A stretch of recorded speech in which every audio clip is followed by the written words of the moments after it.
I am Zahir with Kelvin Abdullah, and you are tuning in to Nightline. The top stories: Navy helicopter tragedy, victims' post-mortems expected to be completed Wednesday afternoon. And RMN's 90th anniversary celebration cancelled, replaced with Talil prayer session.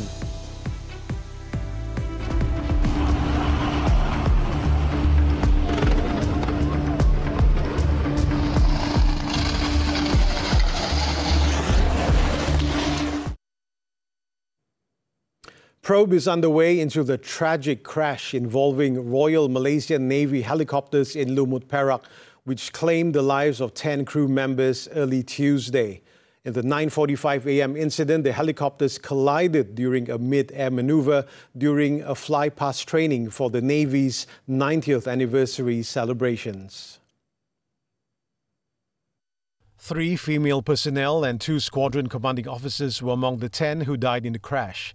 It was at 9:30 a.m. that the 2 helicopters, an Augusta Westland AW139 Maritime Operations Helicopter HOM and a Eurocopter Fennec, took off from Padang Setiawan. 15 minutes later, the HOM aircraft crashed on the steps of the RMN Lumut Stadium, while the Fennec aircraft fell in the swimming pool of the Lumut RMN Sports Complex. The Fire and Rescue Department, Ambulance Services and Navy Provost were dispatched to the crash site after receiving a distress call about the incident at about 9:50 a.m. The victims' remains were recovered with the assistance of heavy machinery provided by the Fire and Rescue Department. The identification process by the next of kin was conducted by the Malaysian Armed Forces Hospital before the remains were transported to the Raja Permaisuri Bainun Hospital for post-mortem. Later in the evening, the Navy released the identities of all 10 victims. In the HOM AW139 aircraft were Commander Muhammad Firdaus Ramli, Lieutenant Commander 1 Rizauddin Kamal Zainal Abidin, and Lieutenant Commander Muhammad Amirul Faris Muhammad Marzuki. Other victims in the same aircraft were identified as Pegawai Warren 2 TLR AQM Muhammad Faizul Tamadun, Pegawai Warren 2 TNL Nur Farahimi Muhammad Saidi, Bintara Muda TNL Nur Rahiza Anwar, and Laskar Kelas 1 JJM Joanna Felicia Rona. In the Fennec helicopter, the victims were identified as Commander Muhammad Amir Muhammad, Lieutenant T. Siva Sultan, and Pegawai Warren 2 TMK Muhammad Sharizan Muhammad Tamizi. The Navy also said it had established an investigation board to probe the incident. The probe to identify the cause of the incident will be led by the Navy in collaboration with the police and the Fire Rescue Department. And we have with us now is TV3's reporter Hilmi Abdul Malik, who is at the Raja Permaisuri Bainun Hospital in Ipoh. Hilmi, can you share with us some updates?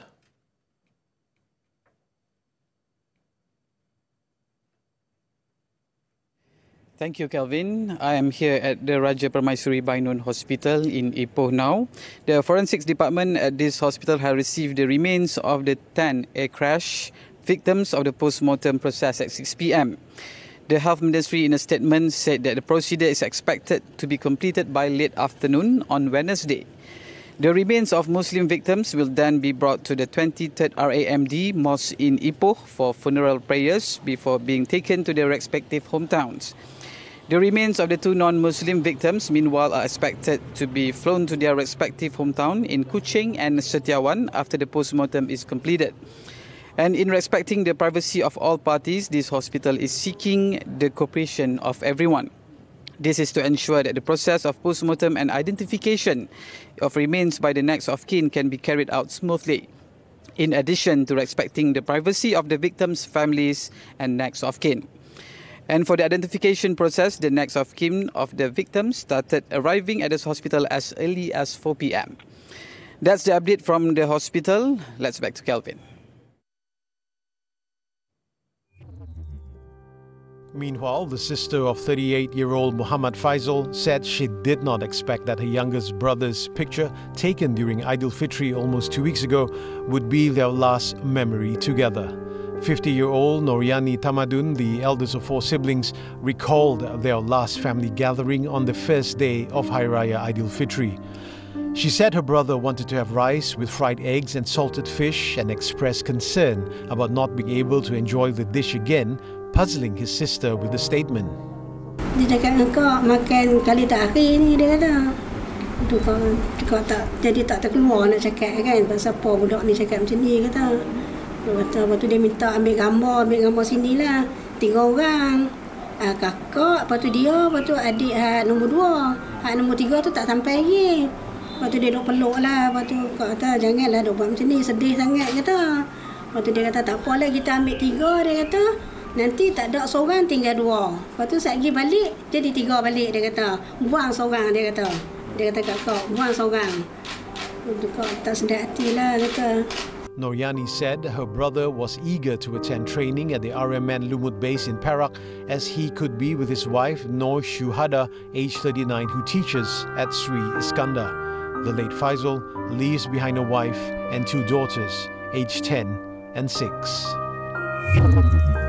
Another victim, Petty Officer TNL Noor Rahiza Anwar, aged 39, was in a joyous mood during this year's Hari Raya Aidilfitri, more so than ever, according to her eldest brother, 46-year-old Abdul Latif.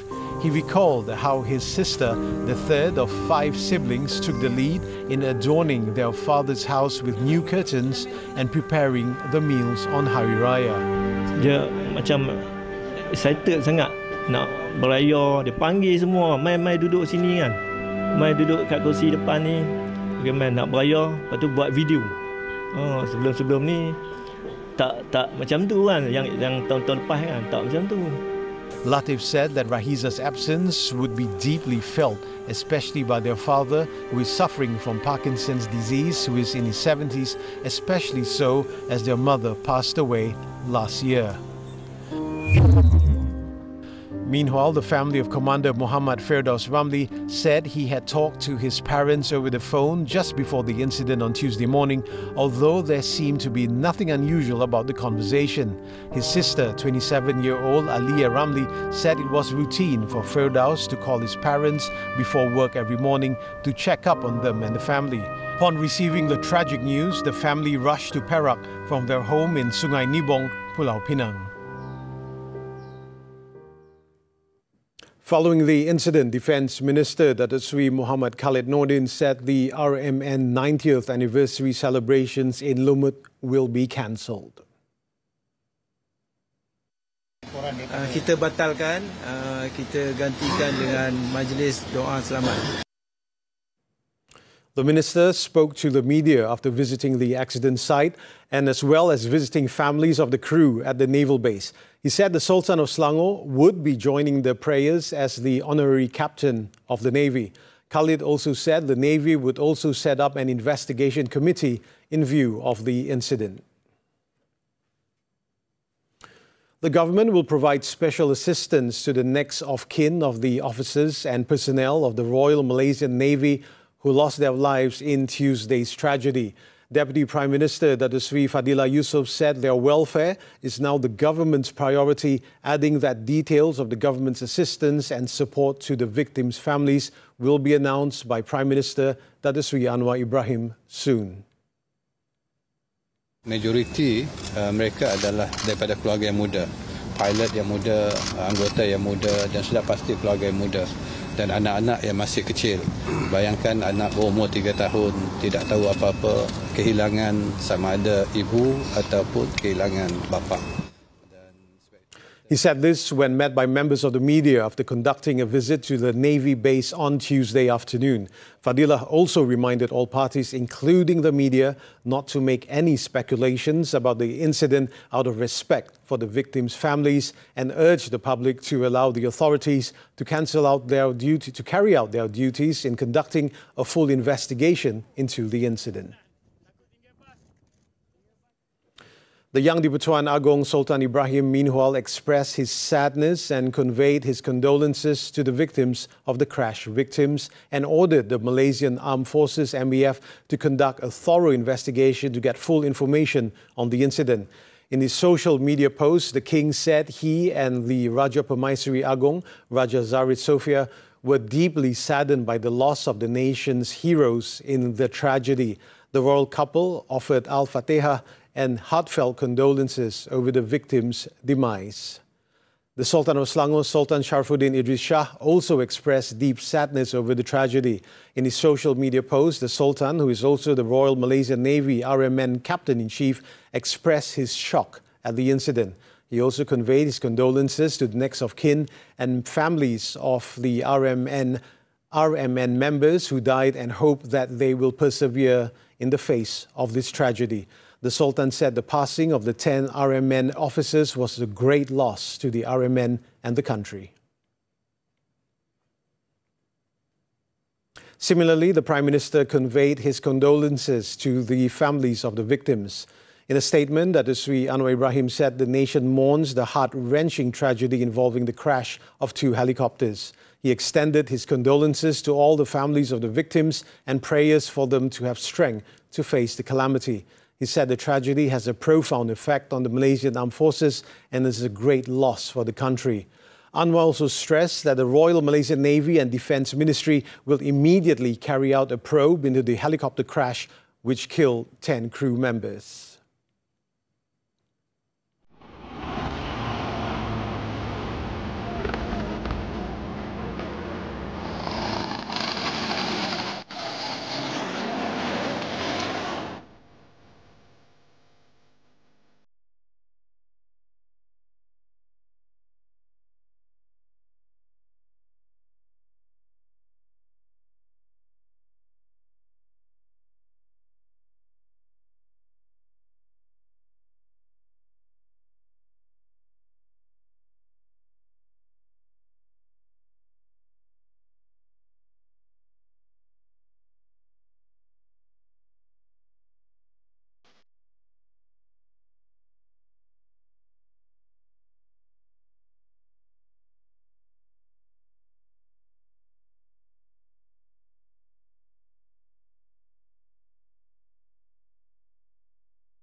Taiwan rattled by dozens of aftershocks. News from the foreign front when we return.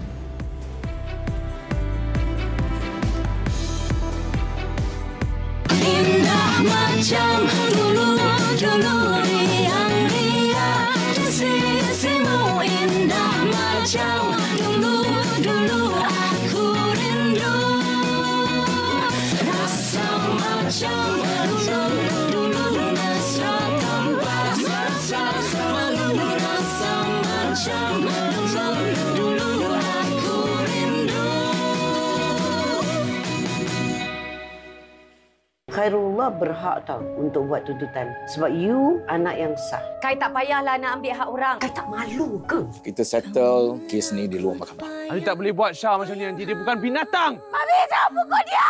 Mami, Syah hilang. Boleh tak jangan streskan Mami? Pergilah cari dia sendiri. Kalau apa-apa jadi dekat Batrisha, I will charge every single one of you. Jadi macam tu pun disebabkan you. Lelaki itu, Isnin hingga Jumaat 10 malam di Samarinda TV3 dan stream sekarang melalui Tonton. Malaysia hari ini sepanjang minggu. Bagi penggemar makanan yang bercegerang, baru ini tulah tentang kupang. Tapi dengan cerita ada toksin. Apakah puncanya? Kesan campuran bakas hilang kepada kucing. Adakah ia satu bentuk penganiayaan? Tak habis lagi tentang isu skam pelaburan, tapi dengan cerita lelaki lebih banyak yang tertipu. Soal wang membincangkan tentang akaun ketiga KWSP. Apa yang perlu kita cakna? Isnin hingga Jumaat, 9.30 pagi hingga 10.30 pagi. Di TV3 juga stream melalui Tonton.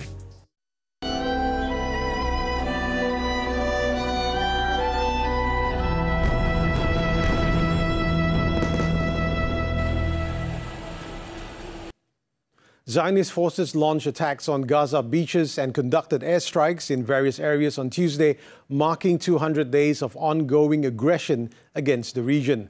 According to local reports, Zionist gunboats targeted the beaches of Al-Zawaida, Deir al-Balah, and Al-Nusairat in the central Gaza Strip, while airstrikes hit Al-Tanani Street in Gaza City. Northern Gaza and Khan Yunis also experienced intense airstrikes by the Zionist warplanes. Meanwhile, Gaza's medics continued to search for bodies in a hospital courtyard in Khan Yunis, with at least 310 recovered so far. According to Gaza's health ministry, in addition to 75,000 tons of explosive dropped on the enclave, the regime has committed 3,025 massacres, leaving 41,183 Palestinians dead or missing and injured 77,143.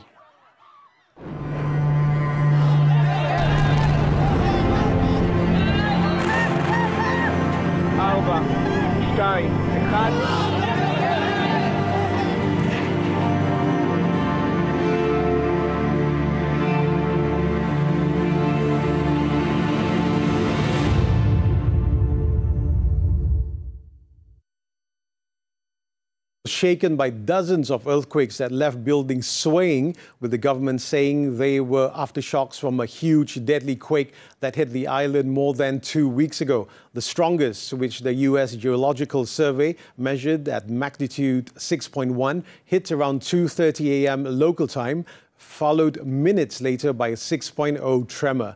Taipei's Central Weather Administration put them at 6.0 and 6.3 respectively. According to authorities, the series of quakes started on Monday at around 5 p.m. local time, originating from Hualien on the central east coast of Taiwan. According to the continuous aftershocks, Hualien County government has announced office and school closures. There were no casualties reported so far, but the non-stop shaking meant a restless night, even for those in the capital Taipei, about 150 kilometers north, where walls and glass panels rattled in swaying homes.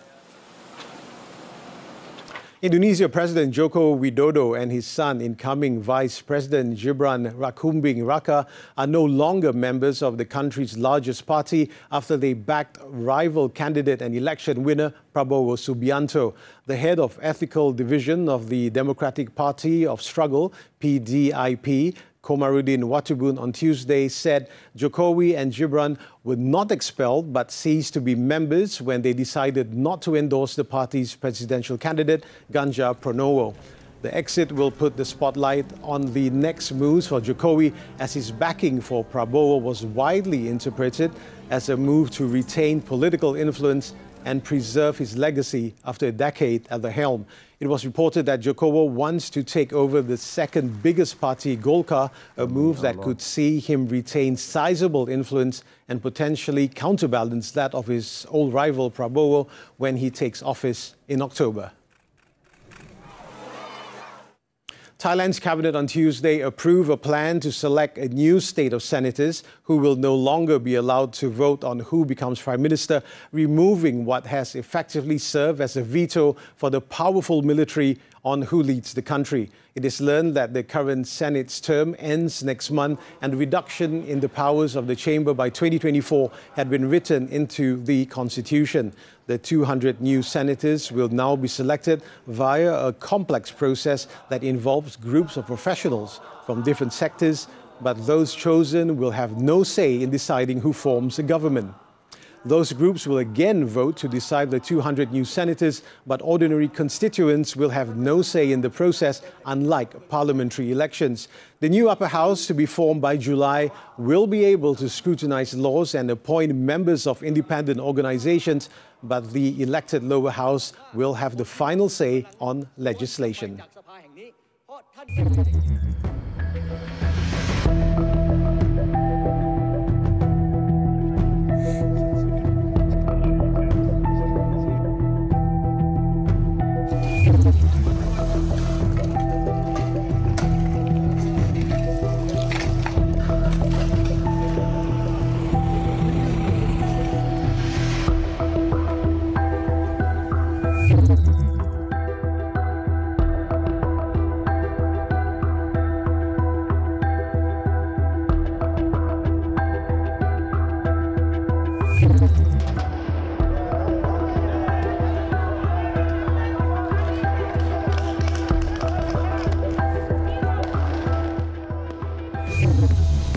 Iraq secures quarterfinal spot. Action from the Under-23 Asian Cup after this breather.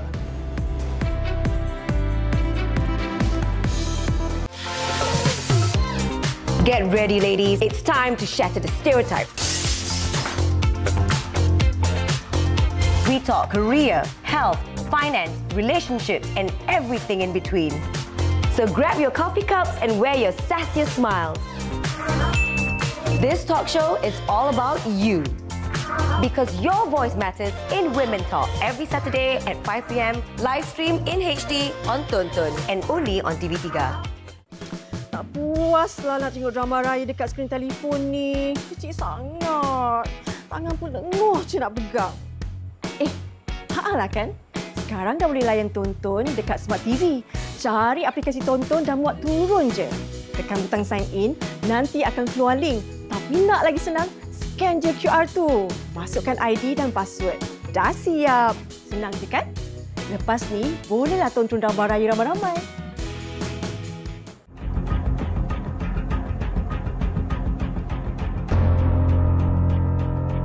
Dia orang tahu suspek ni dia mudah dapat. Tapi nak dapatkan dia dengan kes tu susah masa tu. Polis mengesahkan yap mangsa rogol dan bunuh. Help me to complete the last puzzle. Siapa penjenayah? Dia kena tanggungjawab.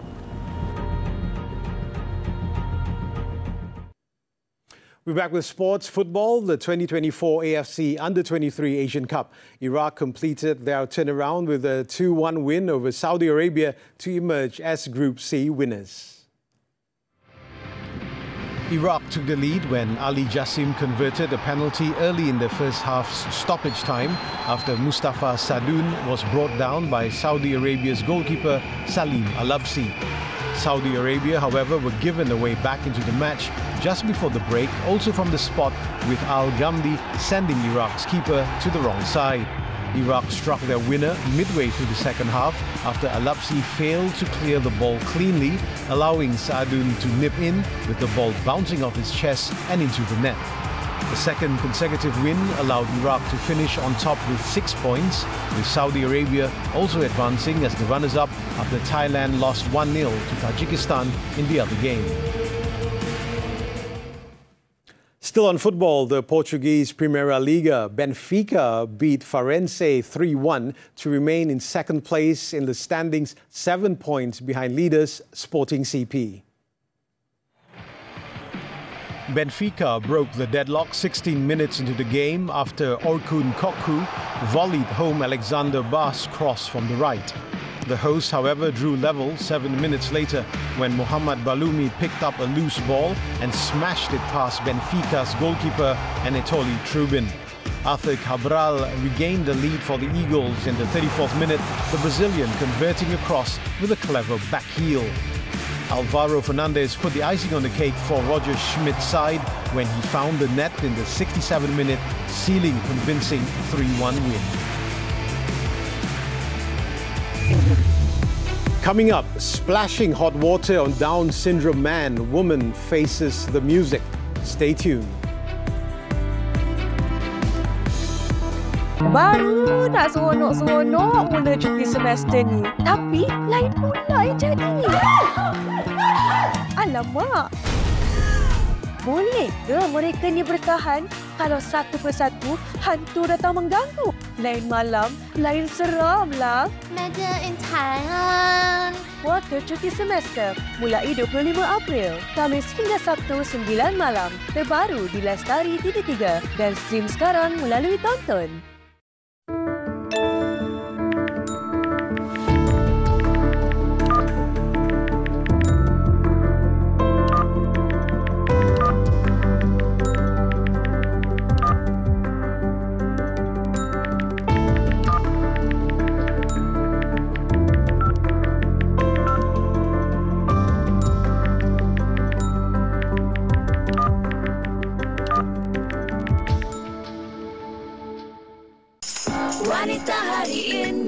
kadang-kadang rasa macam nak berkira lah, Farin. Nanti kalau tak berkira, kena pijak kepala pula. Tapi kalau saya belanja awak menu daging, awak berkira tak? Yang itu sedap. Ada rendang daging, ada opor daging. Alamak, malulah nak bergaul. Ini malu ke memilih sebenarnya? Masalah betul kalau kahwin sorok-sorok tau. Betul juga. Takut terkahwin dengan adik-adik. Kalau pasangan kita salah, kita betulkan mereka. Lebih baik dari kita mencari salah orang lain. Semuanya di WHI TV3. Dan stream di Tonton. Thank you for staying with us. The Iskandar Regional Development Authority, ERDA's target to achieve cumulative investments of 636 billion ringgit by 2030 is among Iskandar's Malaysia's strategies to assist the country in becoming one of the world's top 30 global economies and the top 12 in global competitiveness.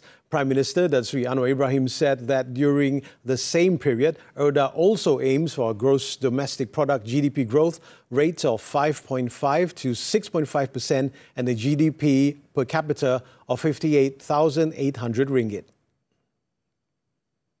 In a statement on Tuesday, Anwar said the growth targets for Iskandar Malaysia will also be driven by initiatives such as the Johor-Singapore Special Economic Zone, JS SEZ, and the Forest City Special Financial Zone. Early in the day, the Prime Minister chaired the 32nd ERDA members meeting, which, among other things, examined its future direction as the Corridor Authority and the coordination of the Iskandar Malaysia Comprehensive Development Plan 3, 2022 to 2030, under the Madani Economy Agenda. The meeting was also attended by Johor Menteri Besar Dato' On Hafiz Ghazi and Economy Minister Rafizi Ramli. Anwar added that this is in line with the government's decision to restructure the country's investment promotion agencies, starting with the alignment of functions and roles of investment-related regional economic corridors. During the launch of the Madani economy in July last year, Anwar said the government aims to propel Malaysia to become one of the top 30 economies in the world within 10 years, up from its 37 ranking in 2022 based on World Bank data. The government aims to achieve this by focusing on greater regionalization and competitiveness, prioritizing economic complexity, and moving up the value chain. In Pulau Pinang, a promoter caught on video splashing hot water on a man with Down syndrome last Friday was sentenced by the Balik Pulau Sessions Court on Tuesday to 10 years jail. Judge Azal Faris Ahmad Khairuddin also fined 39-year-old Ui Soki 6,000 ringgit in default of 12 months jail after she pleaded guilty to committing the offence. Azal, in his judgment, said what U did was serious, cruel and inhumane, especially against a disabled person. She pleaded guilty to intentionally inflicting serious injury on 33-year-old A. Solairaj by splashing hot water on him, which can cause burns, at 9:20 a.m. inside the lift of an apartment at Jalan Rajawali, Bayan Lepas on April 19. She was charged under the Penal Code, which is punishable by a prison sentence of up to 20 years and subject to a fine or whipping as well upon conviction.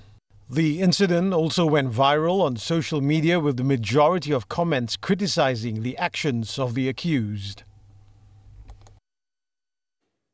The Education and Health Ministries have launched an investigation after students at a secondary school in Kota Baru, Kelantan experienced food poisoning following their participation in a leadership program last Saturday. Education Minister Fadlina Siddiq said that no compromise would be made when it comes to students' health. Oh, itu memang dalam tindakan kita. Saya tidak fikir kita kompromi dalam soal yang terkait rapat dengan kesihatan anak-anak kita. So, tindakan itu telah kita ambil bersama JPN dan juga Kementerian Kesihatan Malaysia, dan kita akan siasat penuhlah kejadian ini, dan keutamaan kita sentiasa kesihatan anak-anak murid kita. Okay? She said this to the media after an event at Sekolah Kebangsaan SK Kuala Betis in Gua Musang on Tuesday. It was reported that a total of 75 students in Kota Baru had been treated for food poisoning believed to be linked to a chicken dish served to them last Saturday.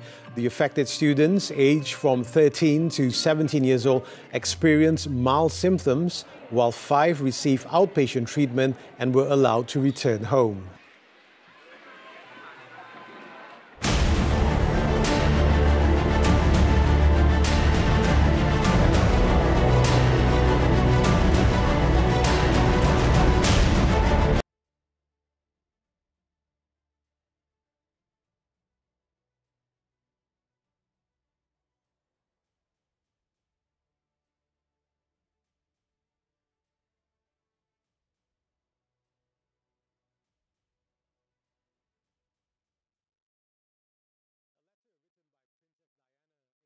96 is among the items being offered by British auctioneer Eubanks in the memorabilia sale next month. Before we can conclude Nightline this time around, let's take a look at some of the highlights of the entertainment and memorabilia Premier Live auction, which is to be held on May 30th. I'm Zahir Kelvin Abdullah. Thank you for tuning in and be safe, Malaysia.